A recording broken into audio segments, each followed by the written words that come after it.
लिखा गया कि कोई भी रिलीजियस डिनोमिनेशन अपने मजहब पे भी चल सकता और अपने जो इमूवेबल मूवेबल प्रॉपर्टीज में उसको एडमिनिस्टर कर सकता। तो ये जो नरेंद्र मोदी की सरकार है वो वक्फ प्रॉपर्टीज को बचाने के लिए, वक्फ प्रॉपर्टीज को डेवलप करने के लिए, वक्फ प्रॉपर्टीज में एफिशिएंसी लाने के लिए ये बिल नहीं लाई है। ये बिल इसलिए लाया गया है ताकि हमेशा के लिए वक्फ बोर्ड को ख़त्म कर दिया जाए। इसकी मिसाल आपके सामने दे रहा हूं। 1995 एक्ट में वक्फ बाय यूज़र है, यानी कोई चीज़ के इस्तेमाल करने की वजह से वो प्रॉपर्टी वक्फ हो जाती है। सर नमाज हो रही है एक जगह पर, यतीम खाना है, कब्रस्तान है। अब बीजेपी इस बिल में वक्फ बाय यूज़र ख़त्म कर रही है। वैसे अगर आप हिंदू धर्म में देखेंगे, कई एंडोमेंट बोर्ड्स में देखेंगे, वहां पर बाय यूसेज वो प्लेस रिलीजियस हो जाती है। लॉ में है हिंदू धर्म के एंडोमेंट में। अब आप मेरे को बताइए, एक एग्जांपल दे रहा हूं। उत्तर प्रदेश में 1,21,000 रजिस्टर्ड वक्फ प्रॉपर्टीज है सुन्नी वक्फ बोर्ड में। उसमें से 1,12,000 तो वक्फ बाय यूजर है। जब वक्फ बाय यूजर खत्म हो जाएगा तो कौन सा लॉ अप्लाई होगा उसके ऊपर? एक ये हो गया। ये इनका ये वक्फ बोर्ड बचाने का मतलब नहीं, खींचने का मतलब है। दूसरा उसमें क्या है कि कोई 5 साल जो मुसलमान रहेगा, उसमें लिखा हुआ है प्रैक्टिसिंग मुसलमान रहेगा, वही वक्फ करेगा। अब प्रैक्टिसिंग मुसलमान का मतलब क्या है? क्या वो 5 वक्त की नमाज पढ़ने वाला होगा? क्या वो दाढ़ी होगी, सर पे टोपी होगी? क्या वो रातों में जाके मस्जिद में इबादत करेगा? क्या वो कुरान का हाफिज होगा? क्या उसकी वाइफ मुस्लिम होगी या नॉन मुस्लिम होगी? ये तुम कौन होते तय करने वाले? 5 साल प्रैक्टिसिंग मुस्लिम है ना, ये देख लो आप। अच्छा, कोई ऐसा लॉ हिंदू धर्म में नहीं है, कोई भी कभी भी दान दे सकता है। आप ये क्यों लेकर आए बताओ? आप कौन होते? मैं प्रैक्टिसिंग हूं नहीं हूं, मैं मुसलमान हूं। मेरे घर में झांक के देखेंगे नरेंद्र मोदी, या फिर 5 साल के बाद मोदी बोलेंगे आओ बेटा तुम मुसलमान सर्टिफिकेट लेकर जाओ। हाँ, तीसरा आप उसमें देख लो। तीसरा क्या है उसमें कि ये बोला जा रहा है कि कोई भी वक्फ प्रॉपर्टी जो गवर्नमेंट के कब्जे में है उसका फैसला कलेक्टर करेगा। अब आप मेरे को बताइए, कलेक्टर खुद गवर्नमेंट का होता है, एग्जीक्यूटिव का। क्या कलेक्टर अपने मामले में जज बन सकता है क्या? ये तो प्रिंसिपल्स ऑफ नेचुरल जस्टिस के खिलाफ है। भाई आप में मेरा झगड़ा होगा तो आप जज कैसे बनेंगे? तो कलेक्टर को इख्तियार दे रहे हैं कि कलेक्टर तय करेगा। अच्छा, फिर सर्वे कमिश्नर होता है जो सर्वे करता है प्रॉपर्टीज को, ये बोल दिया कि नहीं सर्वे कमिश्नर नहीं करेगा, कलेक्टर करेगा। सर्वे कमिश्नर एक अलग होता है डिपार्टमेंट, उसको खत्म कर रहे हैं। क्यों कर रहे हैं भाई आप उसको? फिर आप ये कर रहे हैं कि स्टेट वक्फ बोर्ड, सेंट्रल वक्फ काउंसिल में वहां पर सिर्फ एक नॉन मुस्लिम मेंबर होता है, वो मिनिस्टर होता है। बाकी के पूरे जितने कैटेगरीज है उसमें मुसलमान होता है। आप उसको खत्म करके मेजॉरिटी नॉन मुस्लिम को मेंबर बनाना चाह रहे हैं। स्टेट वक्फ बोर्ड में पूरे मुस्लिम मेंबर्स होते हैं, उसको आप क्या कर रहे हैं? आप उसमें से कम 8 या 9 नॉन मुस्लिम को अपॉइंट करना चाह रहे हैं। स्टेट वक्फ बोर्ड में इलेक्शन होता है मुतवल्ली कैटेगरी का, एमएलए एमपी कैटेगरी का और बार काउंसिल का। आप नॉमिनेट करेंगे। अच्छा, नॉमिनेट क्यों करना चाह रहे हैं? अगर आप वक्फ बोर्ड का एक्ट देखेंगे तो वक्फ बोर्ड में आपकी प्रॉपर्टी वक्फ है, मैं उसको डायरेक्ट मैनेजमेंट में 5 साल के लिए ले सकता हूं। जब मैं अपने लोगों को नॉमिनेट कर दूंगा उसमें तो मैं डायरेक्ट मैनेजमेंट ले लूंगा। इनकी नीयत खराब है उसमें। फिर आप ये कह रहे हैं कि कोई हिंदू वक्फ नहीं कर सकता। क्यों नहीं कर सकता हिंदू वक्फ? हिंदू वक्फ कर सकता है, वो मुतवल्ली भी बन सकता है, मगर आप हिंदू वक्फ नहीं कर सकता, उसको खत्म कर रहे हैं और हिंदू को मेंबर बनाना चाह रहे हैं आप। सेंट्रल वक्फ काउंसिल लेके देयर शेल बी, शेल का मतलब मैंडेटरी अंग्रेजी में, 2 मेंबर रहेंगे मिनिमम।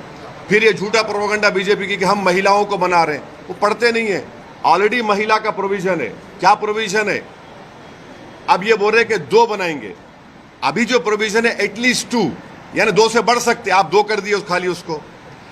वक्फ का एक ट्राइब्यूनल है, अब ट्राइब्यूनल में झूठा प्रोपेगेंडा करते हैं कि ये इसका डिसीजन फाइनल होता है। भाई एनजीटी ट्राइब्यूनल है, इनकम टैक्स का ट्राइब्यूनल है, रेलवे क्लेमेंट्स ट्राइब्यूनल है, ऐसे 14 ट्राइब्यूनल है जिनका डिसीजन फाइनल होता है, अपील नहीं कर सकते। भाई ट्राइब्यूनल के जजमेंट के बाद हाई कोर्ट में रिव्यू पिटीशन डाला जाता है।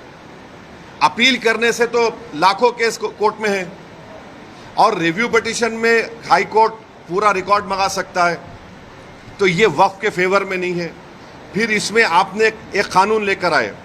अभी कानून क्या है कि अगर कोई वक्फ की जायदाद को चोरी से बेचता है, उसको 2 साल का rigorous imprisonment, non bailable.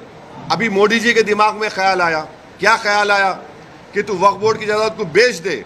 Modi है तो मुमकिन है, क्या मुमकिन है कि तेरे को 2 साल नहीं, सिंपल इम्प्रिजनमेंट, तेरे को बेलेबल हो जाएगा। तो वक्फ के मफाद में क्या हो रहा है?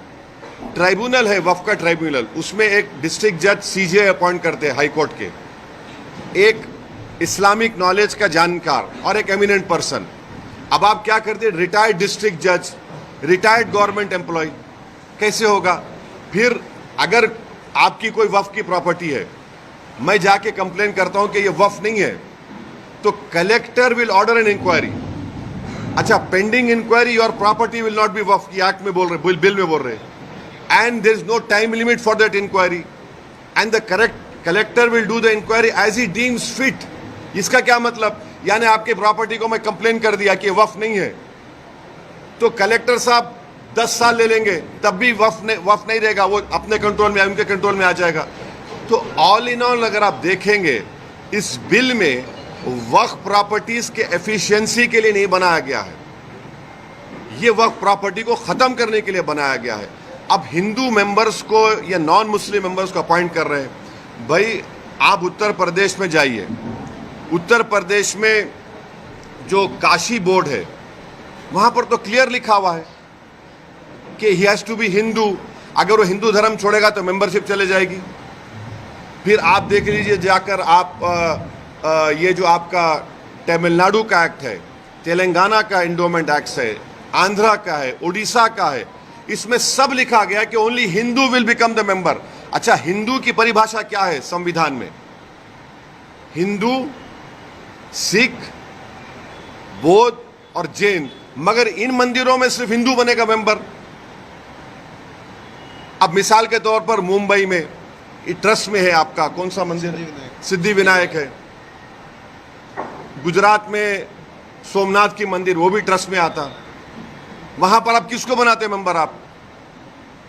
आप एक बात समझिए, तिरुपति के प्रसाद में घी में एनिमल फैट आया तो एतराज हो रहा है, बिल्कुल सही है, नहीं होना चाहिए अगर हुआ तो, मगर आप हमारे धर्म के संस्थानों में आप कैसे नॉन मुस्लिम को बनाएंगे?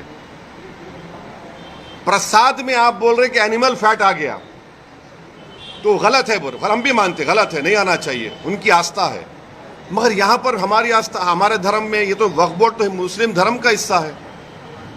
तो इसलिए ये जो बिल मोदी लाए हैं, उनकी सरकार लाई है, वो वक्फ प्रॉपर्टीज को छीनना चाह रहे। अच्छा, अभी हाजी मलंग की दरगाह है, एकनाथ शिंदे का स्टेटमेंट है कि दरगाह नहीं, हम नहीं मानते। अब ये कानून बनेगा तो कलेक्टर साहब के पास जाएंगे, कोई कलेक्टर बोलेगा नहीं नहीं ये दरगाह नहीं है, ये तो कुछ और है, या इंक्वायरी ऑर्डर कर देगा। ये कैसे होगा बताइए आप? अच्छा एक मिनट ठहरिए, इसमें एएसआई के प्रोटेक्टेड मॉन्यूमेंट्स भी है। एएसआई चाहता है कि पूरा निकाल दिया जाए वक्फ बोर्ड से। एएसआई का सेक्शन 16(1) पढ़िए आप, वो ये बोलता है कि the religious character of any protected monument can never be changed. तो ये इसीलिए हम कह रहे हैं कि ये वक्फ बिल जो नरेंद्र मोदी लाए हैं, वो वक्फ की प्रॉपर्टीज को बचाने के लिए नहीं, वक्फ के प्रॉपर्टीज को एफिशिएंट बनाने के लिए नहीं। अच्छा, जो वक्फ बोर्ड को मुतवल्ली 7% देते थे अपने इनकम का, उसको आप 5% कर दिए। ये कौन सा वक्फ के मफाद में काम कर रहे बताओ आप? तो इसीलिए ये सब एक मुसलमानों से उनकी मस्जिदों को छीनना चाहते हैं, दरगाहों को छीनना चाहते हैं, कब्रस्तानों को छीनना चाहते हैं, इसलिए इस बिल को लाए हैं लोग। अब एक के बाद एक के बाद मैं कहीं नहीं जा रहा हूँ, भाग नहीं रहा हूँ मैं। बोलिए आप।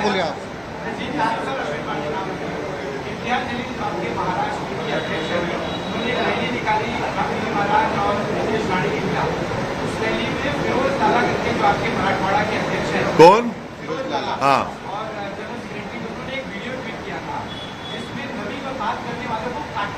देखो मेरे भाई, सुनो एक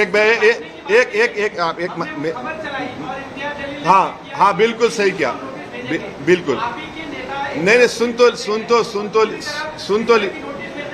अरे भाई साहब, आपका जो ऑर्गेनाइजेशन का जो झगड़ा है सेबी के मैडम से, झगड़ा करो ना उससे। अरे अरे मेरे को जवाब देना मेरा काम है, तुम नहीं। देखिए, हम जवाब देंगे,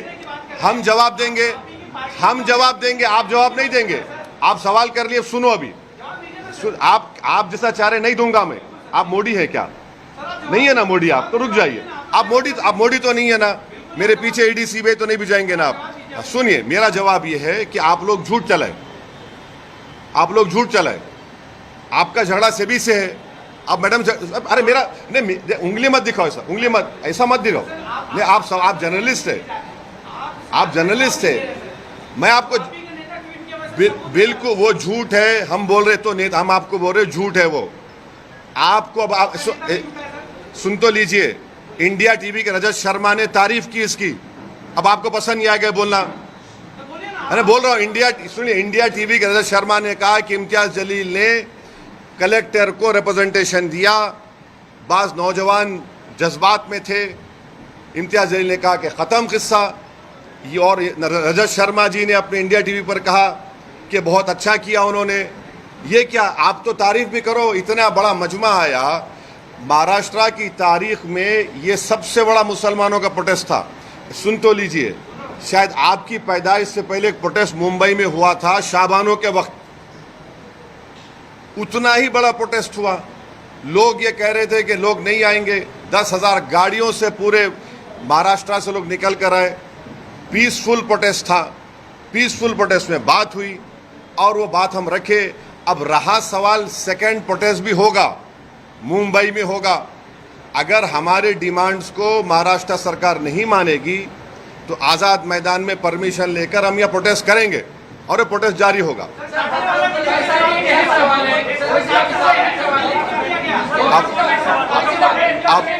अब आप लोग डिसाइड कर लो, आप बैठ जाइए। आपको अपने क्या उनको डिसाइड कर, आप कहीं बीच में उठे, अब ठहरो ना।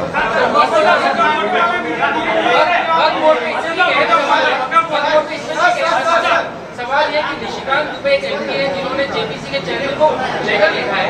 निशिकांत दुबे बीजेपी के सांसद ने एक लेटर लिखा है जेपीसी के चेयरमैन को, कहा है कि 125 करोड़ जो ईमेल आए हैं वक्फ बोर्ड को लेके, इसके ज्योग्राफिकल ओरिजिनलिटी पे जांच की जानी चाहिए। इसके पीछे विदेशी ताकत या जाकिर नाइक जैसे लोग शामिल हो सकते हैं कि 125 करोड़ जो जेपीसी को।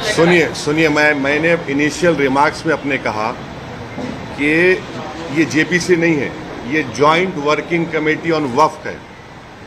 Joint working committee on Waqf amendment bill में जो भी होता है, जो भी निर्णय होगा, वो हम पब्लिकली नहीं बोल सकते। वो हम पार्लियामेंट रूल्स प्रोहिबिट करते। वो अंदर जो भी होगा वो चेयरमैन साहब और मेंबर्स डिसाइड करेंगे। वो लिखे हैं तो ये देखिए, मैं आपको बता रहा हूँ, पार्लियामेंट की स्टैंडिंग कमेटी हो, पार्लियामेंट की सेलेक्ट कमेटी हो, पार्लियामेंट की जॉइंट पार्लियामेंट्री कमेटी हो, पार्लियामेंट की जॉइंट वर्किंग कमेटी हो, पार्लियामेंट की बिजनेस एडवाइजरी कमेटी हो, इन तमाम कमेटीज में जो भी अंदर जो होता है वो हम नहीं बोल सकते। आप मेरे को चाह रहे हैं कि कोई लेटर लिखा चेयरमैन को, वो कमेटी का हिस्सा हो गया। अभी हम उसको कमेटी में बात करेंगे या नहीं करेंगे, वो कमेटी का चेयरमैन तय करेगा, हम तय करेंगे। सरकार ने होटलों और रेस्टोरेंट के जो मालिक है, मैनेजर है, उसका नाम लिखने कहा है। कल ही ऑर्डर आया है, क्या कहेंगे? एक ऑर्डर तो आ गया सुप्रीम कोर्ट का, एक ऑर्डर तो सुप्रीम कोर्ट का आ गया, अब ये जो ऑर्डर निकाले हैं उसको मुझे देखना पड़ेगा, पढ़ना पड़ेगा, तभी उस पर कोई मैं रिएक्शन दे पाऊंगा। सर अमेंडमेंट जो है इंडिया आप सर वक्त अमेंडमेंट बिल को लेके आप उसकी मुखालफत क्यों कर रहे हैं? क्योंकि वक्त के अंदर अमेंडमेंट होना चाहिए, क्योंकि बहुत सारी ऐसी वक्त की जायदाद है जिनके ऊपर कब्जा हुआ है और जो दूसरों के पास है, तो क्या अंबानी की जगह तो सुनिए, अभी देखिए, नहीं आप अच्छा आप पूछ लीजिए, आप वहाँ वक्फ बोर्ड की जो आप बता रहे कि वक्फ बोर्ड में बदलाव नहीं होना चाहिए, तो वक्फ बोर्ड जो रहे अभी तक का जो वक्फ बोर्ड बना या ट्रिब्यूनल बना, उसके रहते हुए सिर्फ बिजनेस में सिर्फ बिल्डर लोग ने जो है पैसे कमाए, ना ही कि एक आम मुसलमान को कोई फायदा हुआ वो वक्त की जमीनों से। अंबानी एक जो जिसपे एक नोटिस आएगी जो इतना दुनिया का सबसे बड़ा घर बना चुका है, उस पर आपका क्या कहना? आप लोगों को गलत फहमी है कि वक्फ प्रॉपर्टी से या जो मुतवल्लियों से पीपल अवामुन्नास को एट लार्ज पब्लिक फ़ायदा नहीं हुआ। मेरी आपसे गुजारिश है कि कभी गुलबर्गा को जाइए।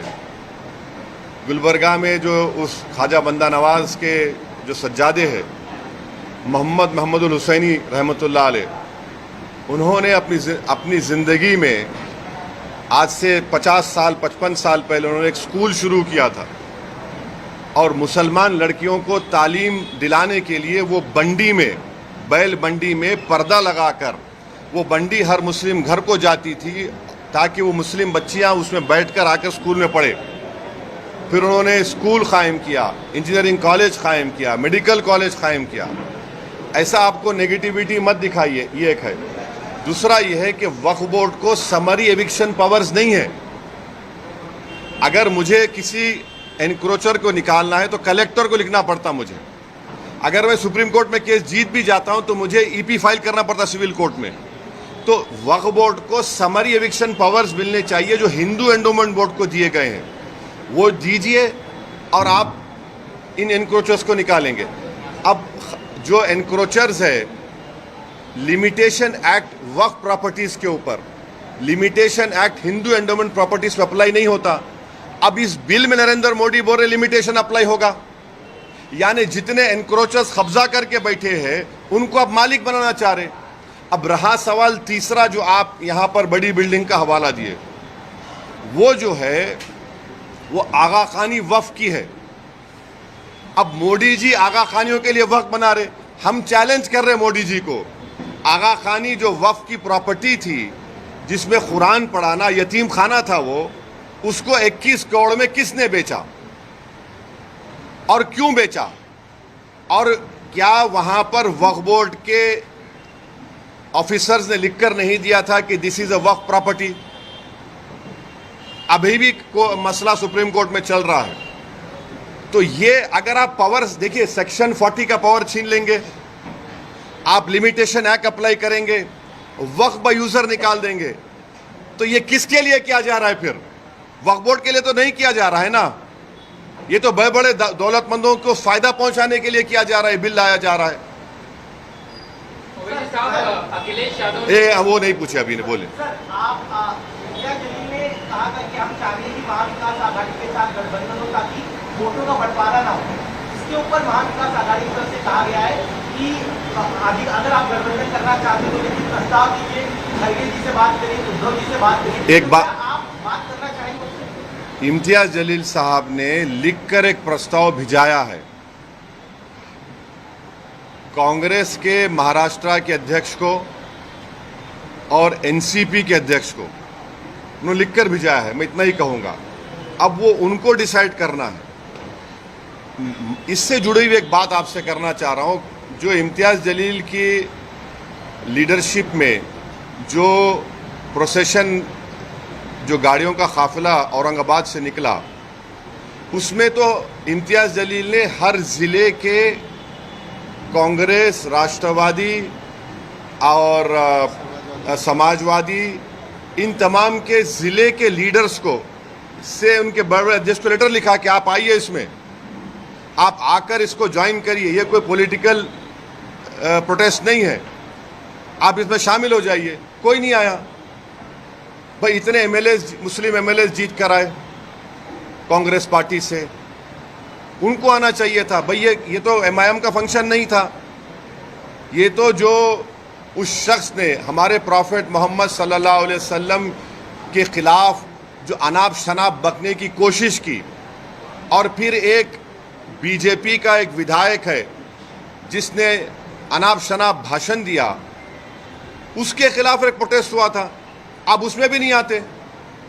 तो मैं अब फिर से उनसे रिक्वेस्ट कर रहा हूं कि अब जब सेकेंड फेज ऑफ प्रोटेस्ट होगा महाराष्ट्र में, मुंबई में, उसमें आप लोग आइए, आप लीड करिए, हम आपके पीछे खड़े होने तैयार हैं। ये तो नामूस रिसालत का मसला है ना, ये तो प्रॉफेट मोहम्मद सल्लल्लाहु अलैहि वसल्लम के खिलाफ जो किसी ने बकवास बकने की कोशिश की, तो ये उनको देखना, जनता देख रही है इन लोगों को। आप आ ही नहीं रहे प्रोटेस्ट में, और जो लोग बोल रहे थे प्रोटेस्ट वायलेंट होगा वायलेंट होगा, उनको तो चुल्लू पर पानी में डूब मरना चाहिए बेशर्मों को। वो जो प्रोपेगेंडा कर रहे थे कि वायलेंस हो जाएगा, वो हो जाएगा, ये हो जाएगा, अरे बेशर्मी की हद कर दिए, झूठ की हद कर दिए। 10,000 गाड़ियां निकली और 10,000 गाड़ियों में से पूरे पीसफुल गए, एक दो जगह पर उनको आईने फोड़े गए गाड़ी के, फिर भी हम लोग प्रोवोक नहीं हुए। मैं सलाम करता हूं, मैं तो सलाम करता हूं उन तमाम लोगों को जो सिर्फ प्रॉफेट मोहम्मद सल्लल्लाहु अलैहि वसल्लम के बारे में जिस शख्स ने बकवास बकी और रूल ऑफ लॉ के अपहेल्ड करने के लिए संविधान को तिरंगा लेकर निकले, इन लोगों को नहीं आते। तो अब मैं क्या करूं इसके बारे में, मगर जनता देख रही है, दुनिया देख रही है। आप ये बात एक आता हूँ आप, हाँ हम भी डटे हुए हैं, हम कहाँ डटे हुए नहीं है? आपको क्या लग रहा है? जितना हम डटे हुए हैं उन तो वो तो हटे हुए हैं, वो तो डरे हुए हैं, हम तो डटे हुए हैं। हाँ अभी उनका सवाल हो जाए, सवाल हो जाए। आगामी विधानसभा निवडणुकी संदर्भ में आपकी कुछ रणनीति है क्या? आने वाले दिनों में आप आज आए हैं महाराष्ट्र? नहीं, अभी तो हमने हमारे मुंबई के अध्यक्ष रईस लश्करिया साहब के विधानसभा में आज हमारी जनसभा है, हमने इनका नाम डिक्लेयर कर दिया, इम्तियाज जलील का नाम डिक्लेयर कर दिया। हमारे 2 MLAs है, मुफ्ती इस्माइल और फारूक शाह धूलिया से, फिर शोलापुर से हमने फारूक का नाम डिक्लेयर किया, और भी नाम डिक्लेयर करना है हमको, और वो नाम डिक्लेयर करेंगे अभी हम। नहीं एक मिनट, वो नहीं पूछे ना, वो पूछे। मजलिस में आने वाले इलेक्शन में कितनी सीट से पार्टिसिपेट करेगी, और आपका प्रोटोकॉल बोलता है कि मुंबई अध्यक्ष लीजिए या तो फिर सीट लीजिए। हम फैयाज खान के साथ में आपने वादा किया, किसका? वही का बात था कि मजलिस जो है मुसलमानों को मुत्तहिद करने की बात करती है, और ग्राउंड लेवल पे ऐसा नहीं लगता है कि आपसे और ग्राउंड लेवल पे जो तालमेल है वो है। मिसाल के तौर पे हारिस पठान को लेकर जो है आपके खुद के मुंबई में नाराजगियां बहुत ज्यादा है। हाँ। पिछले कुछ 15-20 दिन पहले कुछ ऑफिस में भी जो है इस तरह की नाज़िम अल्फाज का इस्तेमाल किया गया था। तो मैं जानना चाहता हूँ कि वजह क्या है कि आपका ग्राउंड आपके घर में नाराजगी नहीं है? एक मिनट ठहरी, अच्छा तुम्हारे घर में नाराजगी नहीं है तुम्हारे खिलाफ?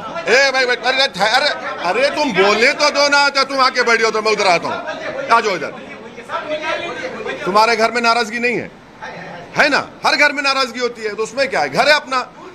तो अरे भाई बहुत जमीन पे लगाव है, जमीन पे चल रहा है काम, फिक्र मत करिए। नहीं नहीं ना ना नहीं, एक मिनट। अब मुंबई में कई मरतबा आता हूँ, कई मरतबा अपने कार्यकर्ता से मिलता हूँ, आप लोगों से बच के निकल जाता हूँ। इसका यह मतलब तो नहीं है कि हम नहीं मिल रहे हैं, आते हैं, मिल रहे हैं, काम हो रहा है। यकीनन इस बात का मैं इकरार कर रहा हूं कि there is always a room for improvement.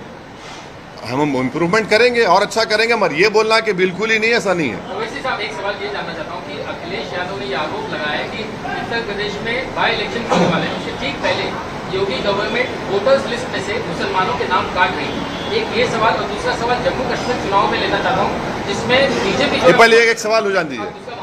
नहीं मैं नहीं, कहाँ भाग रहा हूँ मैं? अखिलेश यादव वाला से पहले नहीं, अगर नाम काट रहे हैं तो नाम दलाइए ना। आप डेट ऑफ पोलिंग आने तक नाम दला सकते हैं, आप नाम दलवाइए। आप रो क्यों रहे हैं?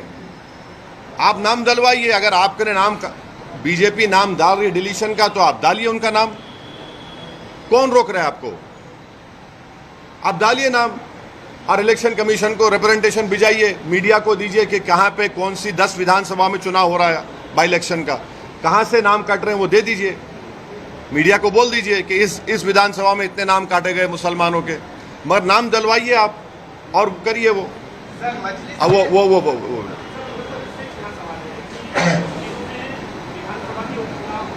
कहाँ पे? हाँ,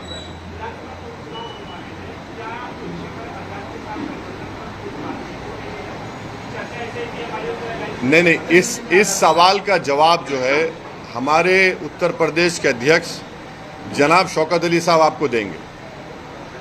सर एक सवाल है, वो भाई नहीं पूछे, वो आप वो पीछे आपके जो है अगर मेरे सवाल का जवाब ही नहीं मिला। नहीं, जवाब दे दिए अब।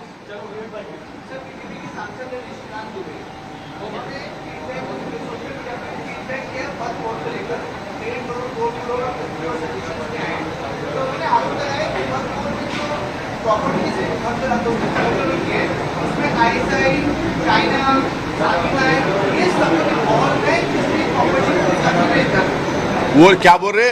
ISI, चाइना, हाँ, और ये लोग क्या कर रहे हैं? अच्छा, किसके नाम पे कर रहे हैं वो लोग? किसके नाम पे कर रहे हैं? नहीं, किसके नाम पे तो करना। नहीं, अरे मैं जवाब, किसके नाम पे तो करना पड़ेगा ना। क्या चाइना के नाम पे रजिस्ट्री होगी भारत में? नहीं, अरे वो बोल रहे हैं वो, अरे नहीं, वो बोल रहे हैं कि प्रॉपर्टीज अपने नाम पे कर रहे हैं, चाइना के नाम पे रजिस्ट्री तो नहीं होगी भारत में। हाँ, एक जगह पे हो गई, डेमचौक डेमसांग में 2000 स्क्वायर किलोमीटर पर चाइना कब्जा करके बैठा है, ऑल वेदर रोड्स बना चुका है। चाइना वहां पर जो स्ट्रक्चर्स बना रहा है अपनी आर्मी के लिए, ऑल वेदर, उसमें माने हीटिंग है, वहां पर खाने का इंतजाम है। हम आज भी चैलेंज कर रहे नरेंद्र मोदी को, अगर हम झूठ बोल रहे तो नरेंद्र मोदी आपको, मीडिया के लोगों को लेकर जाइए डेमचौक डेमसांग में और सुनिए। 1 साल पहले एसपीज की कॉन्फ्रेंस हुई थी जिसमें लद्दाख के पुलिस कमिश्नर ने कहा था कि 65 पेट्रोलिंग पॉइंट्स में से 25 पेट्रोलिंग पॉइंट पर हमारी आर्मी और पैरामिलिट्री फोर्स वहां पे पेट्रोलिंग नहीं कर सकती। वो जो पिक्चर में तालाब दिखा था ना, वो मशहूर पिक्चर था, वो नाम याद नहीं आ रहा, मैं देखता नहीं हूं मैं, वो तालाब को आप नहीं जा सकते अभी। वो तालाब को खाली आपको टीवी में देखना पड़ेगा, आधा तालाब चाइना लेके चला गया। तो ये सुनिए, तो हमारे जो दोस्त लेटर लिखे हैं उनको तो डेमसांग डेमचौक के बारे में बात कर। अब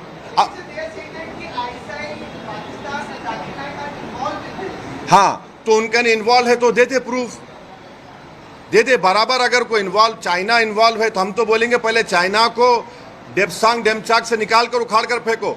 अभी तक 18 राउंड की बातचीत हो चुकी है भारत सरकार की और चाइना की आर्मी के साथ, और चाइना टस से मस नहीं हो रहा है। और मोदी जी देश को झूठ बोले थे, क्या बोल, सुनिए, सुन तो लीजिए, क्या कहा था, ना घुसा है ना घुसेगा। 18 राउंड की बातचीत क्या बिरयानी खाने के लिए की जा रही है चाइना से? तो अरे भाई, आपके ने प्रूफ है तो देखिए ना, मेरे को क्या करना है चाइना ISI से? मैं ये कह रहा हूं चाइना तो कब्जा करके बैठा है और POK में पाकिस्तान कब्जा करके बैठा है, निकालिए उसको वहां से। आप तो बोल दिए हैं, निकालिए ना। वो जो सवाल नहीं पूछे उनको पूछने दीजिए।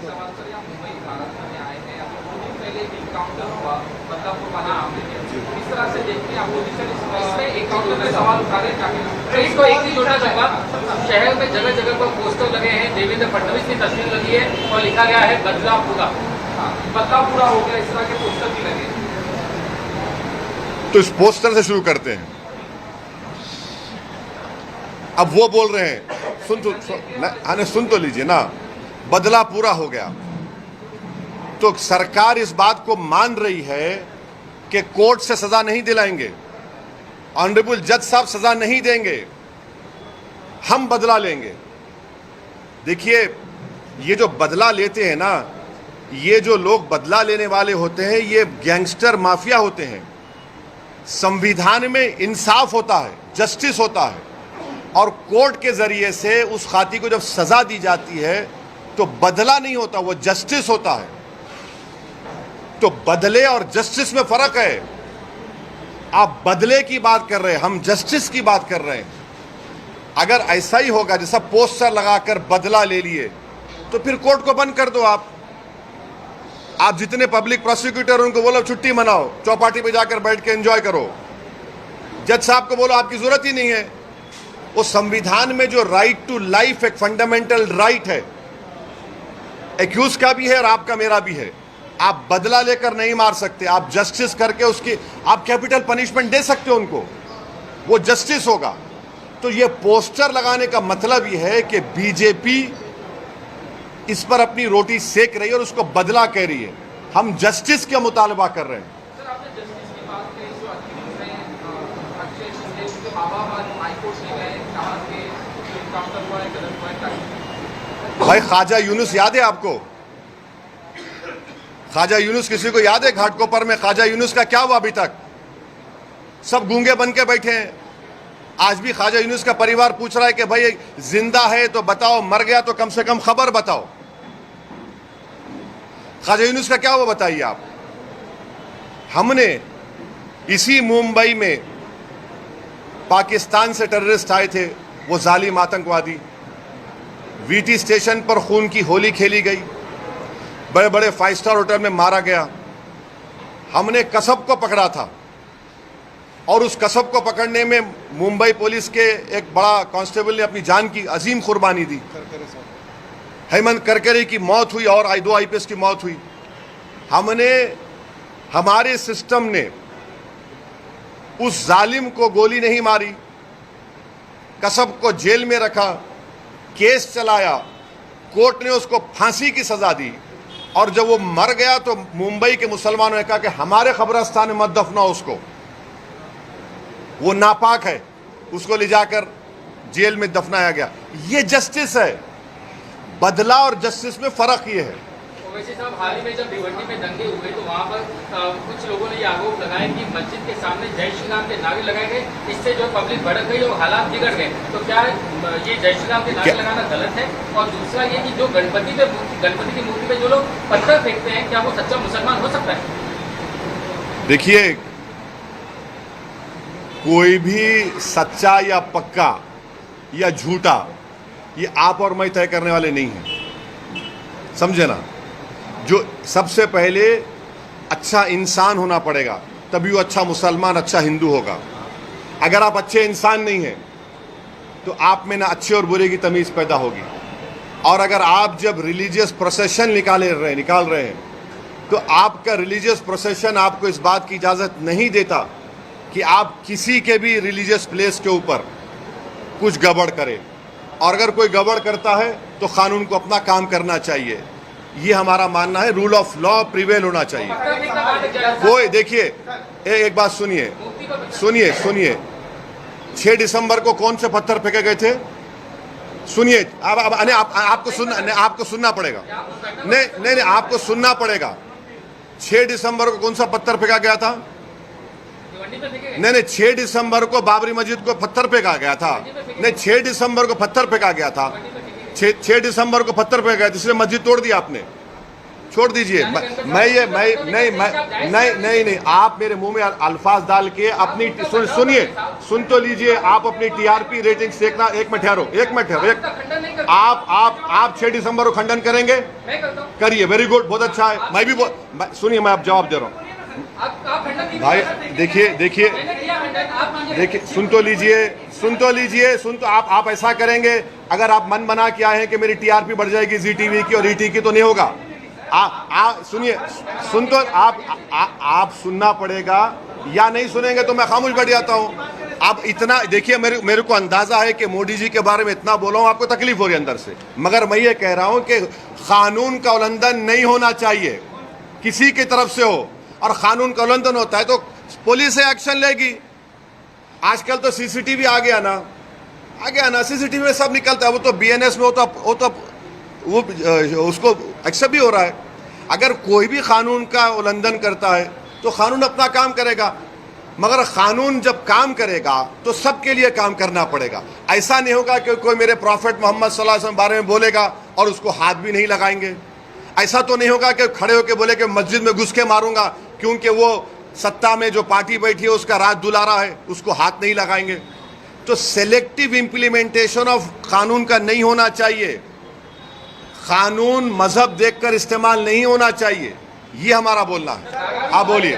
10 साल पहले का जो बयान था आपके छोटे भाई साहब का, बस 2 मिनट का। अब वो उसमें मत जाइए, वो कोर्ट से बरी हो गया, वो खत्म हो गया। बात नहीं कर रहा हूं मैं। अरे यार, ये कहा गया है कि मस्जिद में जो कमाने के लिए आएगा उसको धक्के मार के भगा दिया। हाँ? मस्जिद में जो भी लीडर कमाने की गरज से मस्जिद में शामिल होगा, मस्जिद पार्टी में, उसको धक्के मार के भगा दिया जाएगा। पिछले 10-15 साल का अगर डेटा देखा जाएगा तो मस्जिद के लीडरान की जो है, अरे भाई, एफिडेविट में उनकी मिल्कियत में काफी इजाफा हुआ है। आपके वारिस पठान साहब भी बैठे हैं, उनकी मिल्कियत में इजाफा हुआ है। अच्छी बात। आप बयान में कहा नहीं सुनिए, मिल्कियत में इजाफा हुआ है, आपकी क्यों जल रही? अब हुआ है तो हुआ है। बीजेपी के नेताओं में इजाफा हुआ है, बहुत सौ का इजाफा हुआ है। भाई आज जो प्रॉपर्टी 5 साल पहले थी उसकी वैल्यू बढ़ेगी ना, गवर्नमेंट वैल्यू बढ़ाती है तो प्रॉपर्टी वैल्यू बढ़ेगी। 3 से 30 हो गई। हाँ है नहीं है नहीं। अच्छा, आपको शेयर नहीं मिला क्या? बोलिए, बताएंगे आप। चलिए अभी नारा भी नहीं बोलना चाहता सर। उनका कहना है कि लोकसभा चुनाव में एक तरफा मतदान किया था, भाजपा आघाड़ी पक्ष में, लेकिन विधानसभा में प्रतिनिधित्व मुसलमानों का नहीं होता है। इसीलिए कम से कम 42 सीटें जो है जहाँ पर मुस्लिम बहुल इलाके हैं वहाँ पर मुसलमानों को उम्मीदवारी दी जाए ताकि सदन में जाकर वो मुसलमानों के मुद्दे को उठा सके। इतना बड़ा प्रोसेशन निकला जो नॉन पॉलिटिकल था, उसमें नहीं आ रहे लोग। क्या टिकट पूछ रहे? एक मुसलमान के लिए उसका जो दिल होता है वो प्रॉफिट मोहम्मद सल्लल्लाहु अलैहि वसल्लम होते हैं, उसमें इनके लीडर नहीं आना चाह रहे, उसमें तो अब क्या बोलेंगे इनको? अरे भाई तुम इतना बड़ा मसला है ये, उसमें आ जाते आप, अब टिकट लेके क्या करेंगे? वैसे सर हरारी वाले मुद्दे पे क्या हरारी में जो मस्जिद है वहाँ पे ये निर्माण कार्य हुआ और मस्जिद का कुछ हिस्सा एजेंसी के मुताबिक उसका निर्माण हुआ, इसको लेकर काफी हंगामा हुआ है और अब वहाँ पर कमेटी द्वारा कुछ कहा गया है कि वो पूर्ण कार्रवाई करेंगे। इसको लेकर मार्केट का माहौल है। कमेटी बोल दी ना तो मैं क्यों बोलूंगा? कमेटी जब बोली है तो कमेटी से पूछो। कमेटी का कहना है कि पूरी धारा भी मिली है। अरे बात का हुआ है सिर्फ मस्जिद को ही निशाना बनाएगा। जो कमेटी बोली है वो काफी है, उनसे पूछना पड़ेगा, मैं तो नहीं मालूम। मैं जब कमेटी बोली है तो उसमें अभी और क्या बोलेगा? राकेश राणे और बाबा रामगिरी को अपने गिरफ्तार नहीं किया गया है। क्या अगले सत्र में आपने मुद्दा उठाएंगे? तो यही तो मैं बोल रहा था, हमारे जो भाई ईटी और जी के पूछ रहे थे, ये तो कानून का संविधान इनको यहाँ नजर नहीं आता, इनको नजर ही नहीं आता। ये पूछ क्यों नहीं रहे कि ये जो बकवास बकी गई उसके ऊपर पुलिस केस क्यों नहीं बुक हो रहा है? अरे पकड़ो ना, कोई दूल्हा तो नहीं है, हाथ में मेहंदी तो नहीं लगी हुई दुल्हन की तरह, भिजाओ उसको, उठा के लेके जाओ जेल को, भिजाओ, ले जाओ ना। एफआईआर हुआ है, एफआईआर लेके क्या करेंगे? बीएनएसएस में तो 15 दिन का टाइम है, जब एफआईआर इशू हो चुका है तो पकड़ो ना उसको, नहीं पकड़ सकते। देखिए महाराष्ट्र की पुलिस को ये लोग कमजोर कर रहे हैं बीजेपी वाले। महाराष्ट्र की पुलिस एक प्रोफेशनल फोर्स है और उस प्रोफेशनल फोर्स का ये लोग मजाक उड़ा रहे हैं। ये एक नहीं अनेक भाषण है उसके, क्यों बचाया जा रहा है? क्योंकि वो रूलिंग पार्टी का है। मस्जिद में घुस के मारेंगे, ये आपको नजर नहीं आता, पत्थर नजर आते खाली आपको। तो ये सिलेक्टिव इंप्लीमेंटेशन ऑफ लॉ क्यों हो रहा है? उसको पकड़ना चाहिए फौरन दोनों को, कोर्ट अपना काम करेगा। एक चुनाव को लेकर एक सवाल है, प्रॉपर्टी आधार कार्ड देख के बेचेंगे। जो है सीट सेलिंग को लेकर अभी तक मीटिंग चल रही है, लेकिन 6 सीटें हैं मुंबई में जहाँ पे मुस्लिम ज्यादा है, वहाँ वो सीटें ना कांग्रेस छोड़ने को तैयार है ना शिवसेना छोड़ने को तैयार है। हमें वो सीटें चाहिए, तो आप किस तरह से देखें? मेरा क्या आप वहाँ पे अपने कैंडिडेट को किस तरह से देखें? नहीं हम नहीं, देखिए वो क्या मुस्लिम इलाकों में सुनिए, सिर्फ मुस्लिम इलाकों का सवाल नहीं है। एमआईएम पार्टी हर इलाके से अपने कैंडिडेट खड़ा करेगी। इम्तियाज जलील ने तो लिख कर दिया महाराष्ट्र के कांग्रेस के अध्यक्ष को, एनसीपी के नेता को, तो अब हम खड़ा करेंगे नहीं खड़ा करेंगे, हमारी पार्टी तय करेगी, मगर वो क्या करेंगे उससे मुझे क्या करना है, उनकी पार्टी का इंटरनल मैटर है ना वो। ओवैसी साहब, चुनाव को लेकर एक सवाल है कि चाहे अजित पवार की पार्टी हो, चाहे एकनाथ शिंदे की पार्टी हो, चाहे आपने देखा कि ईद की छुट्टी को पोस्टपोन करने का मामला हो या यहाँ पे बुरखा बांटने का एक मामला हो, हर कोई जो है मुस्लिम वोटर्स को प्लीज करने में जुटा हुआ है। तो ऐसे में आगामी चुनाव में मुस्लिम वोटर्स जो हैं, क्या वो इनकी बातों में आएगा, कहीं वोट करेगा अजित पवार की पार्टी हो चाहे वो एकनाथ शिंदे की? अब आप ये बोलिए, वो मस्जिद में घुस के मारूंगा, किसको खुश कर रहे? मुल्ला जी को खुश कर रहे हैं। वो प्रॉफिट मोहम्मद सल्लल्लाहु अलैहि वसल्लम शान में बकवास बक रहा है, मुझे खुश कर रहे हैं। आप लोग क्यों ऐसा सवाल करते हैं भैया? ये कहां खुश हो रहे हैं? बुलडोजर मुझ पे इस्तेमाल होता, कोई भी अनाप शनाप बक देगा, केस अरेस्टिंग नहीं होती उसकी। अपीजमेंट तो इनका हो रहा है ना, रूलिंग पार्टी से जो वापस था उनका अपीजमेंट हो रहा है, और मुंबई पुलिस का और महाराष्ट्र की पुलिस का मजाक उड़ाया जा रहा है। अपीजमेंट तो दूसरी तरफ हो रहा है, मेजोरिटेरियन अपीजमेंट कर रही है बीजेपी और एकनाथ शिंदे की सरकार। थर्ड फ्रंट को लेकर क्या आप उसको देखते हैं? थर्ड फ्रंट महाराष्ट्र में कितना कार्य होगा? थर्ड फ्रंट को लेकर काफी चर्चाएं शुरू हो चुकी हैं। हाँ, चर्चाओं में हम भी हैं। सर, अकबर ओवैसी को आपने आपके छोटे उसको हमेशा मुंबई और महाराष्ट्र की राजनीति से दूर रखा है। क्या इस बार अकबर ओवैसी महाराष्ट्र के इलेक्शन के टाइम पे यहाँ पर आएंगे, आप उनको लाएंगे? MIM का कोई भी नेता किसी भी जगह से दूर नहीं होता है। काफी सालों से यहाँ पर नहीं भाई, उनकी सेहत बाज़ वक़्त साथ नहीं देती है। उनके ऊपर जानलेवा हमला हुआ था, तो उससे उनके सेहत की ठीक नहीं होने की बिना पर समर आएंगे, वो जरूर कैंपेन करेंगे, हर जगह करेंगे महाराष्ट्र में। वारिस पठान को टिकट आप देंगे? दो का नाम अनाउंस किया आपने, वारिस पठान का नाम अभी तक आपने अनाउंस नहीं किया। आपको शाम में अपन मिल रहे ना, बात करेंगे इस बारे में। हरियाणा में और जम्मू कश्मीर विधानसभा निवडणूक में क्या होगा ऐसा लगता है आपको? मुझे लगता है कि हरियाणा बीजेपी हारेगी, इंशाल्लाह जम्मू कश्मीर भी हारने के मौक़िफ़ में है। तो लड़ाई जम्मू कश्मीर में मेरी राय है कि जम्मू में होगी। बीजेपी अगर जम्मू में हार गई तो खत्म, मामला टाइटे हो गया। थक गए आप लोग?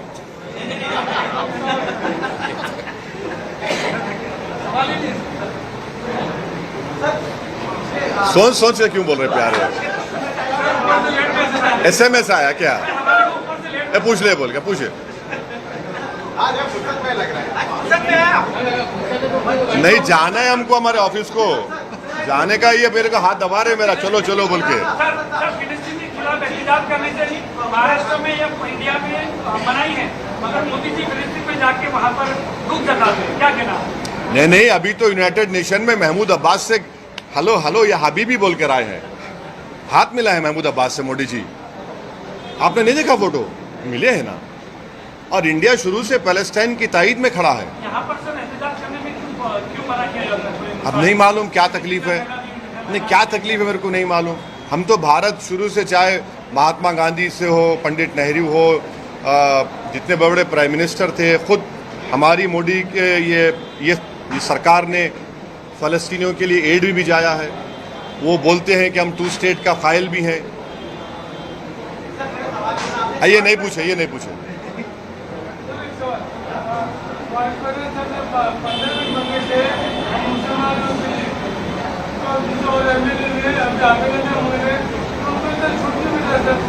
क्या हुआ?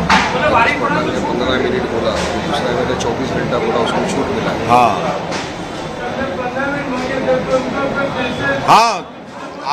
आपकी बात सही है, आपकी बात सही है। छूट इसलिए मिल रही है कि सरकार उनको बचा रही है। हाँ, छूट बहुत देते। एक बात सुनिए ना, एक बात सुनिए ना। गली न्यूज़ के मालिक तुम है ना? तुम्हारा एम्प्लॉय को तुम छूट देते या खींचते रहते गले में डाल के उसको? है? ये मेरा पार्टी का एम्प्लॉय नहीं है, तनख्वाह पे काम नहीं कर रहे कोई भी। ये लोग रईस लश्करी है, ये लोग मेरे साथी है, तो छूट देने का सवाल नहीं है। अरे भाई देखिए, कोई पॉलिटिकल पार्टी में पार्टी के उसूल पे काम होता है। सर, रईस लश्करिया को लाने के लिए इम्तियाज जलील साहब का बयान था कि इनको जो फयाज अहमद जो पुराने मुंबई अध्यक्ष थे उनको इलेक्शन लड़ना है, इसलिए मुंबई अध्यक्ष बनाएंगे, मुंबई अध्यक्ष के हाथ में बहुत काम होता है। मगर आपने मुहिम पे जो है रईस लश्करिया को मुंबई अध्यक्ष भी बनाया और वहाँ पर उनको टिकट देने का भी समय पर ऐलान कर दिया। तो कहीं ना कहीं लोगों को ऐसा लगता है कि फयाज अहमद के साथ आपने नाइंसाफी। पार्टी का प्रेसिडेंट मैं हूँ, इम्तियाज जलील नहीं है। मेरा डिसीजन है, मैं डिसीजन पार्टी लिया है। तो इम्तियाज जलील ने गलत बोले थे उससे? नहीं, इम्तियाज जलील बोले हैं, मगर मामला मेरे पे ख़त्म होता है ना। मैं बोला मैं रईस लश्करिया को बनाऊंगा, इम्तियाज जलील का इख्तियार है। जैसा इम्तियाज जलील प्रोटेस्ट किए, इम्तियाज जलील के प्रोटेस्ट में मेरे को बुलाया, मैं नहीं आऊँगा, तुम आप महाराष्ट्र के प्रेसिडेंट है, आप लीड करो। और इम्तियाज जलील ने एक पीसफुल प्रोटेस्ट लीड करके महाराष्ट्र के मुसलमानों को, महाराष्ट्र की जनता को ये पैगाम दिया है कि मुसलमानों का प्रोटेस्ट पीसफुल हो सकता है, और जो महाराष्ट्र के सेकुलर लोगों में जो तकलीफ थी कि इतना गलत बयान आने के बाद कोई प्रोटेस्ट नहीं हो रहा है, वो प्रोटेस्ट हुआ। और आज इम्तियाज जलील बता दिया है कि जितने बड़े बड़े दूसरे समाज के नेता हैं, ओबीसी समाज के हो, मराठा समाज के हो, अब कोई ये ना समझे कि खाली वही जनता को ला सकते। आज इम्तियाज जलील ये बता दिया कि इम्तियाज जलील भी चाहेगा तो मुंबई में लाखों लोगों को जमा कर सकता है। ये एक बहुत बड़ा पॉजिटिव मैसेज गया है। अभी आप भी मीडिया है। अच्छा, सर एक आखिरी सवाल। सर, लड्डू में मिलावट हुई है, कई चीजें कही जा रही है, आपने कहा कार्रवाई होनी चाहिए, किस तरीके से पूरा मामला सामने आया है? देखिए भाई, देखिए, किसी भी धर्म में अगर कोई चीज़ मना है तो वो चीज़ मना है। अब उसमें डाला गया नहीं डाला गया वो तो इन्वेस्टिगेशन का मुद्दा है, मगर वो देखना चाहिए, वो देखेंगे। हमारा बोलना ये है कि जब प्रसाद में वो एनिमल फैट प्रोहिबिटेड है, भाई मेरी वक्फ बोर्ड में आप क्यों पीछे पड़े? मेरे वक्फ बोर्ड में क्यों पीछे पड़े आप? ये तो मेरे भी धर्म का मामला है ना। आप हमारे हिंदू धर्म का प्रसाद है, हम उसका रिस्पेक्ट करते हैं। हम ये बोल रहे हैं कि जो प्रसाद के बारे में सब बात कर रहे हैं, भाई आप वक्फ बोर्ड में देखो क्या करना चाह रही है सरकार। आप पूरा स्टेट वक्फ बोर्ड में नॉन मुस्लिम को लाना चाह रहे हैं। मैं आपसे रिक्वेस्ट करूंगा, आर्टिकल 26 को पढ़िए आप।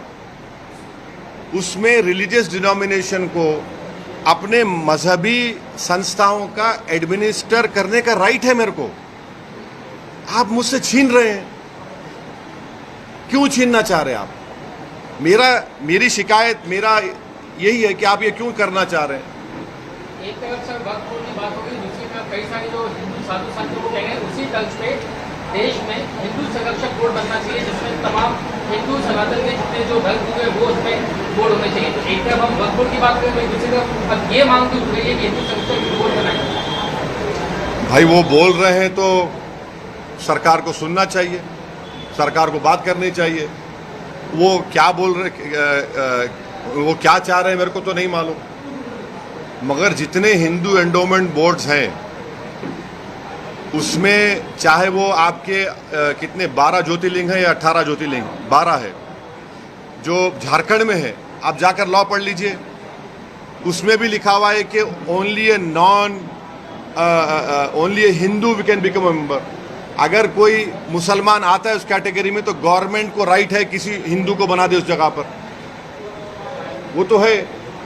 एंडोमेंट बोर्ड्स को तो लिमिटेशन एक्ट भी अप्लाई नहीं होता। एंडोमेंट बोर्ड में सेक्शन 40 भी है। एंडोमेंट बोर्ड में बाय यूसेज है, जो सरकार वक्फ बाय यूजर निकाल रही है इस बिल में। हिंदू एंडोमेंट बोर्ड का ट्राइब्यूनल फाइनल होता है, आप वक्फ ट्राइब्यूनल को खत्म कर रहे हैं। भाई जो हिंदू एंडोमेंट बोर्ड में है वो मुस्लिम वक्फ बोर्ड में क्यों निकाल रहे फिर आप? ये दुश्मनी है बीजेपी नरेंद्र मोदी की। जो हिंदू एंडोमेंट बोर्ड में है आप यहां पर नहीं दे रहे हैं, तो यही हमारा मुद्दा है।